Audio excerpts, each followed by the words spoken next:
कामयाब ज़िंदगी कैसे गुजारी जाए, हमारा अपने पार्टनर के साथ ताल्लुक़ बेहतर क्यों नहीं होता, उसके पीछे क्या वजूहात होती हैं, हम एक खुशगवार ज़िंदगी क्यों नहीं गुजार सकते। कुछ दिन पहले मैं एक कॉलम पढ़ रहा था। अमेरिका में एक जर्नलिस्ट जब अपने घर से बाहर निकल रही थी, उसने देखा कि एक 82 साला औरत तकरीबन 100 साल से ज़ायद एक शख्स को बोसा दे रही है।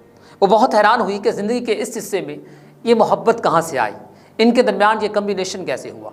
उस जर्नलिस्ट ने सोचा क्यों ना इस शख्स का इंटरव्यू किया जाए, इसी बुढ़िया का इंटरव्यू किया जाए, इससे पूछा जाए कि तुम्हारी कामयाब ज़िंदगी का राज क्या है, तुम्हारी ज़िंदगी इतनी खूबसूरत कैसे हुई। तो वो जर्नलिस्ट उस बुढ़िया के पास गई, उसने उस बुढ़िया से पूछा कि लोगों की मोहब्बत तो अपनी शादी के चंद दिनों के बाद वाह हो जाती है, उनके दरमियान लड़ाई होना शुरू हो जाती है, तल्लकात नाखुशगवार होना शुरू हो जाते हैं, बात बात पे गुस्सा किया जाता है, लेकिन तुम्हारे इस बिहेवियर का क्या राज है, तुम अपने ज़िंदगी के इस हिस्से में भी अपने हम सफ़र से इतनी मोहब्बत कैसे कर सकती हो।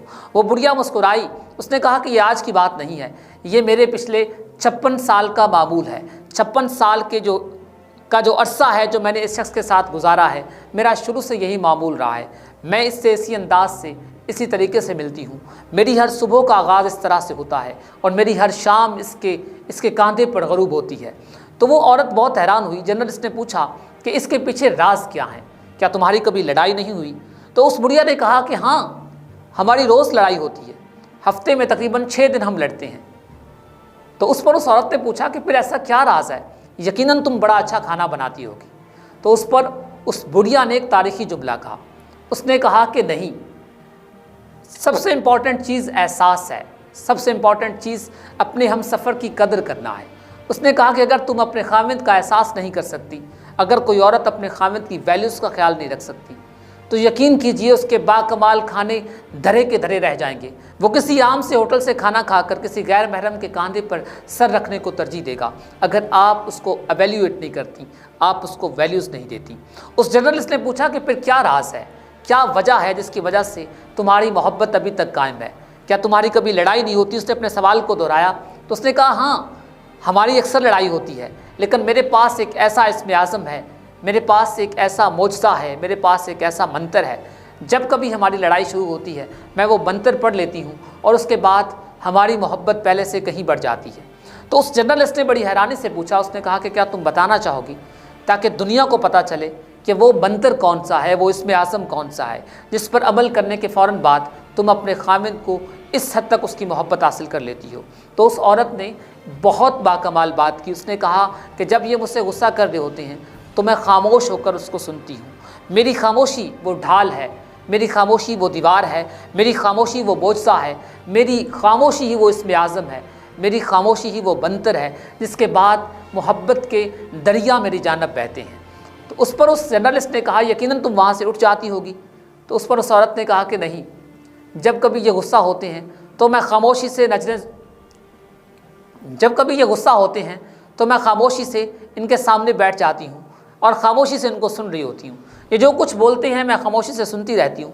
जब ये थक जाते हैं तो मैं इनसे इंतहाई एहतराम के साथ कहती हूँ कि आपको कुछ और कहना है। उसके बाद ये खामोश हो जाते हैं, ये मुझे कुछ नहीं कहते। फिर मैं वहाँ से उठती हूँ, घर के सारे काम करती हूँ। फिर इन जुड़ियों वाले हाथों से जो तुम्हें नज़र आ रहे हैं, वो बुढ़िया मुस्कुराते हुए कहती है, मैं एक चाय का कप बनाती हूँ या फिर कॉफ़ी तैयार करती हूँ या घर में पड़े हुए किसी सेब का एक जूस बनाती हूँ और फिर वो जूस इनके सामने पेश करती हूँ और नहायत अदब के साथ कहती हूँ कि आप इसे नोश फरमाइए।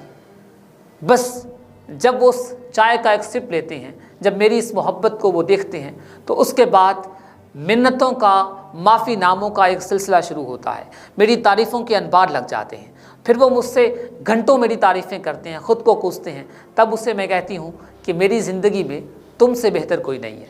और फिर मैं इस एहसास को हमेशा बरकरार रखती हूँ, मैंने कभी उन्हें इग्नोर नहीं किया। तो उस पर उस औरत ने कहा कि तुम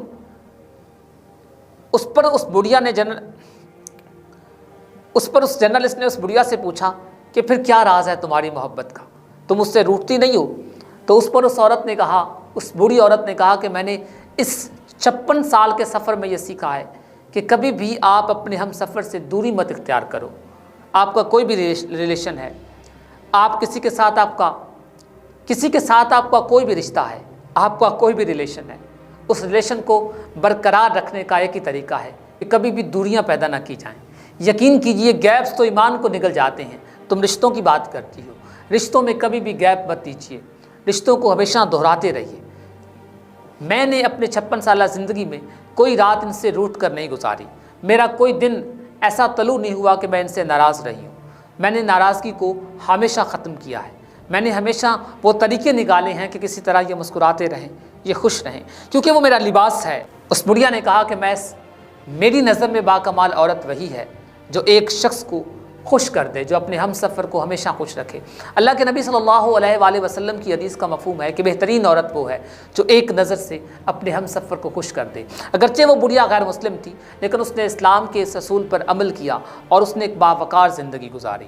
زندگی کے 82 سالہ زندگی میں اس کی اپنے ہم سفر کے ساتھ اتنی محبت تھی کہ وہ اپنے دن کا آغاز اس کے ساتھ کرتی تھی، اس کی شام اس کے ساتھ طلوع ہوتی تھی، اس کی شام اس کے ساتھ ہی غروب ہوتی تھی۔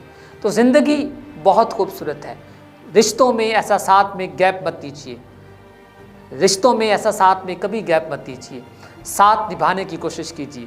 جہاں پر آپ کسی میں کوئی برائی دیکھتے ہو تو اس کو نگل جانے کی کوشش کیجیے۔ فائز حسن سیال بڑی پیاری بات کرتے ہیں۔ فائز حسن سیال یہ لکھتے ہیں کہ جب کبھی آپ اپنے ہم سفر میں کوئی خرابی دیکھ لو تو کوشش کرو کہ آپ اسے یہ احساس دلاؤ کہ آپ کو اس کی خبر نہیں، آپ اس کے بارے میں جانتے نہیں۔ اس دوران اس کی کیئر زیادہ کرنا شروع کر دو، اس کو ویلیو زیادہ دینا شروع کر دو۔ آپ جتنی شدت سے اسے ویلیو دیتے جائیں گے، وہ جو چیز، وہ جو شخص آپ کی جگہ لینے کی کوشش کر رہا ہے، آپ کے خاوند کی، آپ کی ہم سفر کی زندگی میں حصہ ڈالنے کی کوشش کر رہا ہے، وہ آہستہ آہستہ سکپ ہوتا جائے گا۔ آپ کا احساس، آپ کی قربانی، آپ کی خاص توجہ اس شخص کو اپنی طرف مبذول کرے گی، اپنی طرف کھینچ کر لائے گی۔ لیکن اگر آپ اس چھوٹی سی بات کو بتنگڑ بنا کر اس کے سامنے رکھیں گے تو یقین کیجئے اسے آپ کے بغیر جینے کا ہنر آ جائے گا، وہ آپ کے بغیر جینا سیکھ لے گا، اسے آپ سے کہیں زیادہ اپنی زندگی سے محبت ہونے لگے گی۔ وہ اپنے آپ کو، اس کی ترجیحات میں فرق آ جائے گا، وہ آپ کو اگنور کرنا شروع کر دے گا۔ تو زندگی میں کبھی بھی یہ بات مت کیجیے۔ زندگی میں ہمیشہ اگر آگے بڑھنا ہے، نام کمانا ہے، جرأت پانی ہے، یا پھر کچھ بھی خوشگوار زندگی جینی ہے، تو سب سے امپورٹنٹ بات یہی ہے کہ آپ اپنے ہم سفر کو خوش رکھیے۔ اس کی خوشی میں ہی آپ کی خوشی ہے۔